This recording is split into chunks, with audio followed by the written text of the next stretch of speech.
Make it a headshot. Shoot me in the temple, aiming slightly downwards. I need the bullet to travel the shortest possible distance through my brain before it hits my hippocampus.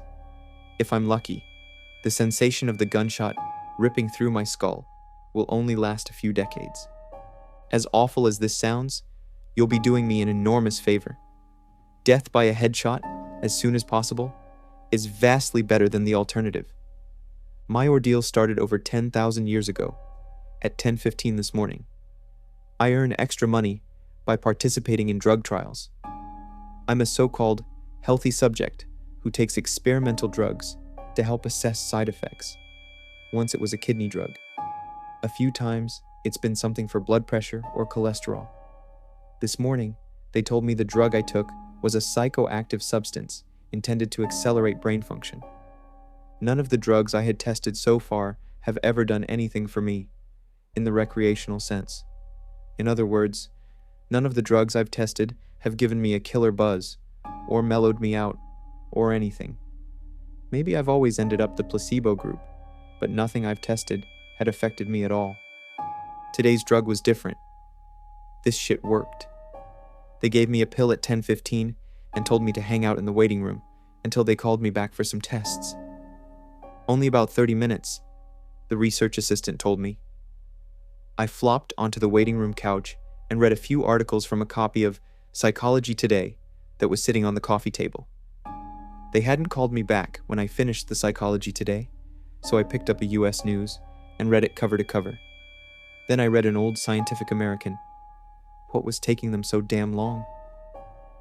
I sluggishly turned my head to look at the wall clock.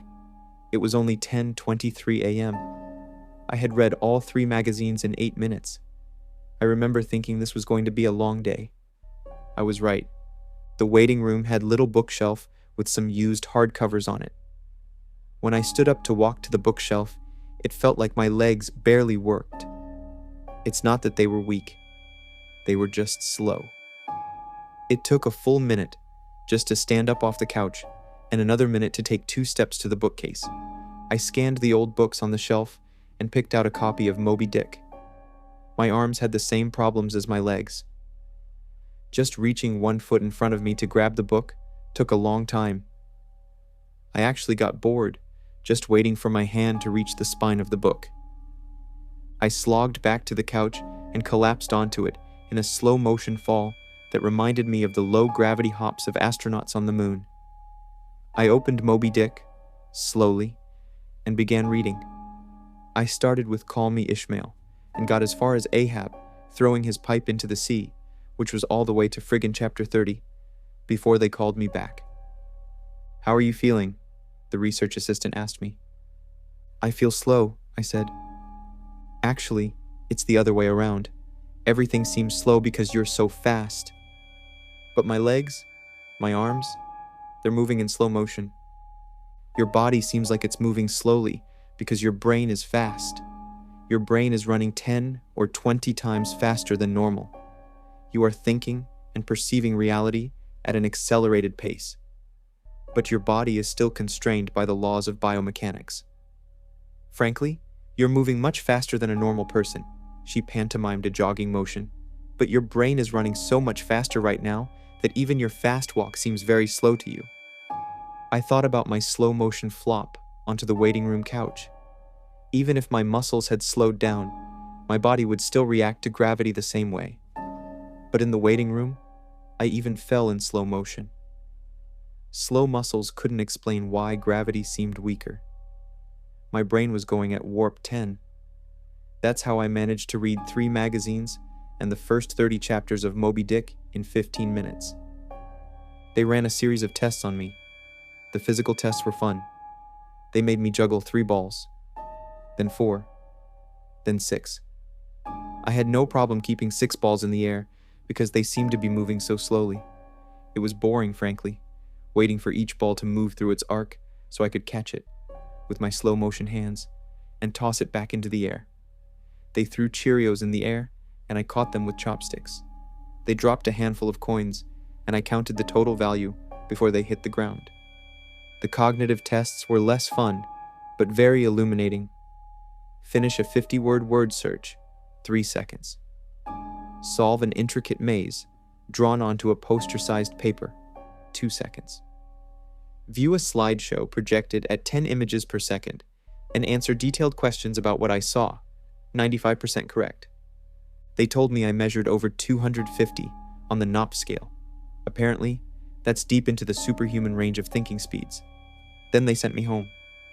It'll wear off in a few hours, they said, which will seem like days to you. Try to use the residual effects to get some work done. Catch up on work emails while you're still in high-speed mode. The ride home was horrible. It was only 3 metro stops, and in real-world time, it only took about 35 minutes. But in my drug-accelerated hypertime, it felt like days. Days.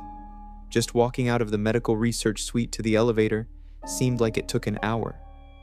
I sprinted out of the office, willing my legs to push me faster. But the laws of biomechanics held me prisoner. As accelerated as my brain was, I couldn't do anything to make my legs work faster. The huge disconnect between my body and mind made it extremely difficult to judge how and when to slow down, turn, or rotate my body. I had basically turned into giant, slow-motion spaz. I misjudged my speed and rammed into the wall by the elevator button at a pretty good speed. Even though I could see the wall coming at me, I couldn't make my finger, outstretched to hit the elevator button, move away fast enough, and I jammed it against the wall.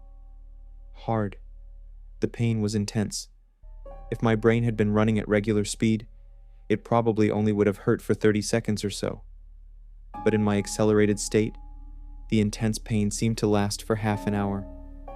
45 minutes maybe. The elevator ride was horrible.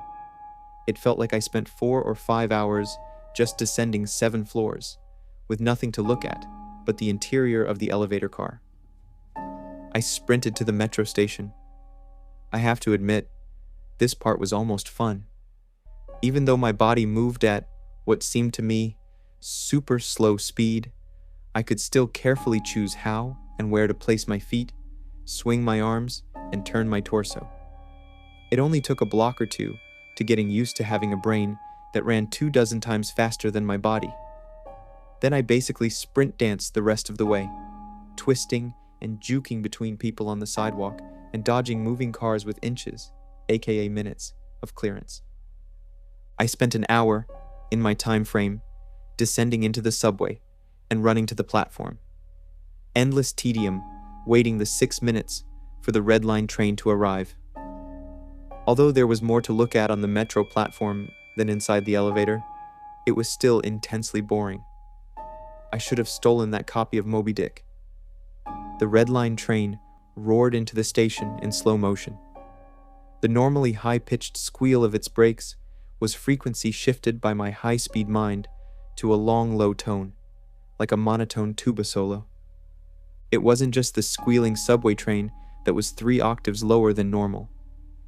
All sound was slowed to the point of near inaudibility.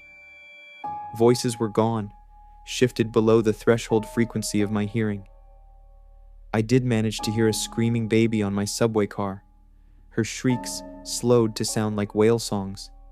Sharp sounds like a car horns and trucks bouncing over potholes were low, muddied roars like distant thunder.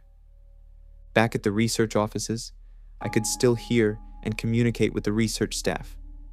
But now, verbal communication with anyone would be impossible. The effects of the drug were still intensifying. I spent what seemed like days on that fucking Red Line train. Days. Listening to the wail song of the screaming baby and the tuba solo of the brakes. Where ordinary voices were frequency shifted out of my audio range, smells didn't seem to be affected. I never became nose blind to the body odor, the stench of the train's brakes, and melange of farts and other smells wafting through the metro car. I finally got back to my apartment. Sprinting through my open door and into the front hall at full speed was like a slow, relaxing drift down a lazy river. I was relieved to be home. At least I had stuff I could do there. I picked up the book I was reading, 100 Years of Solitude, and finished it. Despite turning the pages so quickly that I tore many of them, It seemed like most of the time I spent finishing the book was spent on page turning and not actually reading. 3 minutes had passed since I got home. I tried surfing the internet. My God. It takes a long time for computers to boot these days, but it was too frustratingly slow. Hours, seemingly, to load each new page, and a fraction of a second to read it. 100 articles in my newsfeed read, and just 3 more minutes done. I dipped into my pile of yet-to-be-read books and finished 2 more.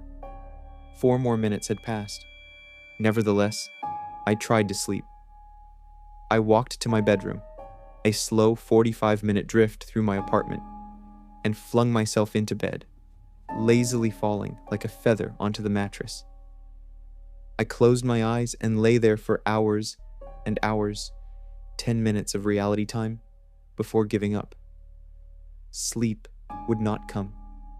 I was facing what was going to feel like days, or maybe even weeks, of being trapped in a slow-motion prison. So I took an Ambien.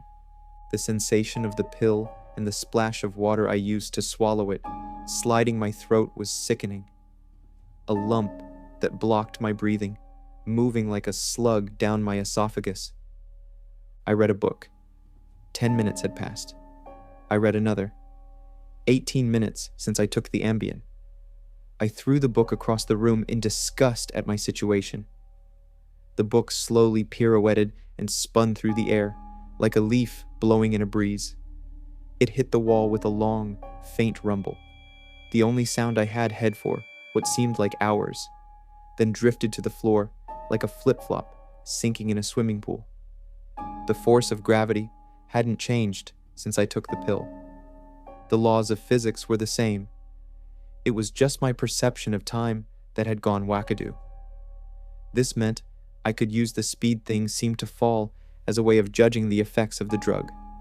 Based on how long it took the book to drift to the floor, I estimated the effects of the drug were still intensifying. I read a magazine. I turned on the television. I clearly saw each frame of video like I was watching a slideshow. Frustrated, I turned the television off. I read some more. The first 2 books of Churchill's A History of the English-Speaking Peoples.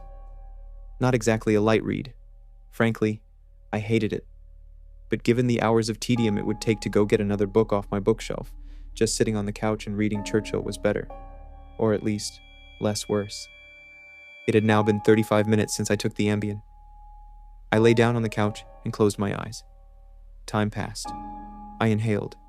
An hours-long process. Time passed. I exhaled for more hours. Sleep would not come. I needed a new plan. I decided to go back to the offices where they gave me the drug. Maybe they would have something that could counteract its effects, or at least something to knock me out until it wore off. I exited my apartment as fast as possible, taking hours in my time frame to do so. I didn't even bother locking the door. It would have taken too long. Down the stairs. It's faster than the elevator if you run. Through the lobby, out the front door, and onto the street. These few things felt like a long day at the office. Sprinting down the street, dancing and weaving between pedestrians with what must have looked to them superhuman dexterity. Down the first flight of stairs at the metro, across the landing. Another hour. Then onto the second flight of stairs. That's when the Ambien hit me. The Ambien didn't make me sleepy. Not at all. Instead, it must have had a severe cross-reaction with the experimental drug I took this morning. I was bounding down the second flight of stairs, moving in slow motion, but still making perceptible progress. Then, wham! Everything stopped.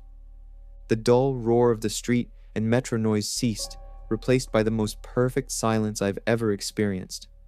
My downwards motion seemed to completely freeze. Before the Ambien kicked in, my perception of time was maybe a few hundred times slower than real time. After the Ambien took effect, time moved thousands of times slower. Every second seemed like days to me. Even just moving my eyes to focus on a new point was like an impossibly slow scroll across my visual field. Over the course of the afternoon, I learned how to walk run, and jump when my mind ran hundreds of times faster than my body. But with another 4 or 5 orders of magnitude of slowdown caused by the ambient, body control was almost impossible. I fell on the stairs. Even though I was all but frozen in mid-step, controlling my muscles was impossible. I commanded my foot forwards for hours, then backwards for hours more, when it seemed like I would miss the next step. Hours attempting to adjust the angle of my ankle, then readjusting when it felt wrong. Despite these efforts, I rolled my ankle on the next step. The pain wasn't at all mitigated by the slowness. Hours of increasing strain on my bent ankle. The nerve signals that send pain into the brain must work differently than the nerves in my ear. Sonic energy was spread out over time, diluted until it was imperceptible. Pain flowed into my brain, undiluted by the change in my perception of time. Hours and hours of increasing weight on my turned ankle turned into hours of increasing pain upon increasing pain. I pitched forwards, my high-speed mind completely unable to control my low-speed body. I drifted downwards for days, managing to rotate my torso enough to keep my head from impacting the ground first. I eventually landed on my right shoulder. At first, the impact wasn't even noticeable. Then I felt a slight pressure in my shoulder as it came in contact with the ground. The pressure grew, bringing increasing pain for hour upon hour. My shoulder finally gave out, popping out of its socket with an endless, sickening tug. I came to a stop, days later, crumpled onto the ground, staring at the ceiling. The pain in my shoulder still screaming with the intensity of a fresh, violent injury. I had plenty of time to think during that fall. If every second seemed like days to me, then each minute of real-world time would be like years. Even if the drug cleared out of my system in the next 2 or 3 hours, this nightmare would seem to last centuries.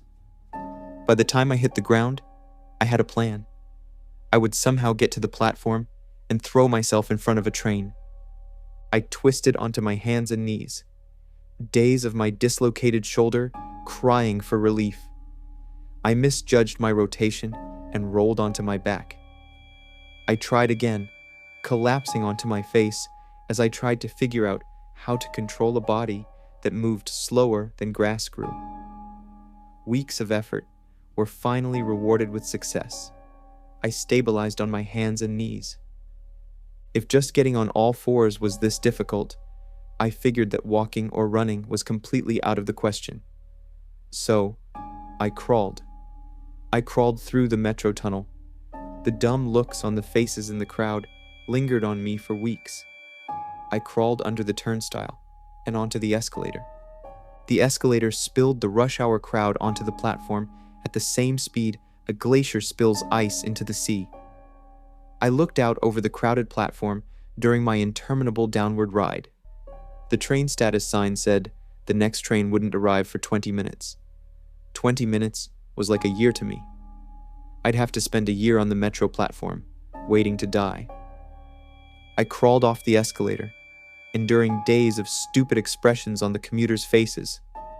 I crawled a few feet to a concrete bench and curled up next to it, trying to find a position to lessen the pain in my shoulder. Then my problem with time got worse. Impossibly worse. The massive slowdown on the stairs was just the beginning of the interaction between the experimental drug and the Ambien. It fully hit me while I was curled up by the bench. I blinked. Years of darkness followed. Sound was already gone, and with my blink, sight was gone as well. All that existed was the pain from my fall. My hyper-accelerated mind wasted no time compensating for the lack of sensory input. Voices spoke to me. They sung to me in languages that never existed. Patterns and faces and colors came and went in my mind's eye. I recalled my whole life and imagined living another. I forgot English. I settled into a profound despair. I spoke to God. I became God. I imagined a new universe and brought it to life with my thoughts. Then I did it all again and again. My eyes opened with geologic slowness. A faint glow. Weeks. A slit of light. Weeks. A narrow view of the metro platform. Ankles of the commuters near me, and an advertisement on the opposite wall. I extracted my phone from my pocket. A project that spanned decades. How can I even explain the boredom?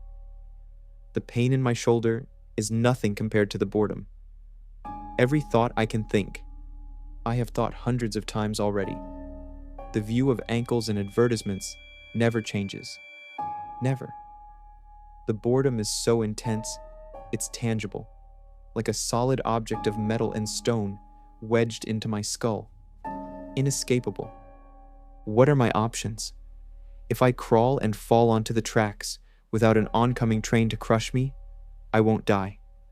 I'll experience even more pain from the 4-foot fall, but I'll most likely be rescued by some do-gooder on the platform and unable to act when the train finally does arrive. My suffering in that scenario will be endless. So I wait for the train, so I can throw myself under it. When it finally hits me, I will experience the pain of being ripped to pieces for centuries until finally, the light of life leaves my brain, and my experience ends. I've lived hundreds of lifespans at the foot of this bench. I am far older, in spirit, than any human who has ever lived. Most of my life experience has been a snapshot of pain huddled on the floor of a subway platform with an unchanging view of ankles and advertisements. This post is my plan B, my Hail Mary, my long shot. I've spent lifetimes typing and posting this message in the hope that someone will read it and become convinced that my suffering must end. Someone on this platform right now. Someone who will find the man curled under the bench, the man who crawled down the escalator, and kill him as swiftly as possible. A bullet to the temple. If you're armed and at the Glenmont Metro, please shoot me. Please shoot me.